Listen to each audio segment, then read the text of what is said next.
প্রিয় ভিউয়ার্স, এই তাবিজ দিয়ে কীভাবে কার্ড খেলা এবং ফ্লাশ খেলা জয়লাভ করা সম্ভব লক্ষ্য রাখেন। আমি খেলতেছি নতুন একটা কার্ড দিয়ে সাবল দিচ্ছি। এই কার্ড দিয়ে কীভাবে জেতা সম্ভব লক্ষ্য রাখেন। গোলাম চাইলাম আমি, দেন গোলামটা কোন দিকে চলে যা, এই যে গোলাম অবশ্যই তাবিজের দিকে আসছে। তো দাদা, আজকাল অনেকগুলো ডিভাইস আছে, ডিভাইসে কোনো কাজ করে না বাদেই এই তাস খেলা নিয়ে আসলাম। 3 ফোঁটা চাইলাম, লক্ষ্য রাখেন তাবিজ যেদিকে থাকবে সেদিকে চলে যাবে। এই যে 3 ফোঁটাও আইসা পড়ছে। তো এরকম প্রতিনিয়তই আসবে।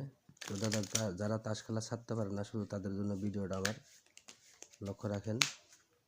চাইলাম এবং সাহেব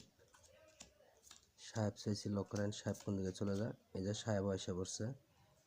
যারা খেলতে খেলতে অনেক নিঃসহারা হয়ে গেছেন, অনেক ক্ষতিগ্রস্ত হয়েছেন, তাদের জন্য আমার এই ভিডিওটা। আর যারা খেলেন না তাদেরকে বললো খেলার দরকার নাই দাদা, এটা খুব একটা খারাপ নেশা। এবার আমি ফ্লাশ খেলি 4 হাতে, লক্ষ্য রাখেন কোনটা ছোটো কোনটা বড় সেটা আপনারা লক্ষ্য রাখবেন। 4 হাতে ফ্লাশ খেলতেছি। আর ভিডিওটা ভালো লাগলে অবশ্যই চ্যানেলটা সাবস্ক্রাইব করে পাশে থাকবেন বন্ধুরা। বিবির জোড়া এটা লক্ষ্য রাখেন কোনটা ছোটো কোনটা বড়। এবার এটা দেখেন 6 জোড়া, 3টা 6 টেরে। ধন্যবাদ ভিউয়ার্স।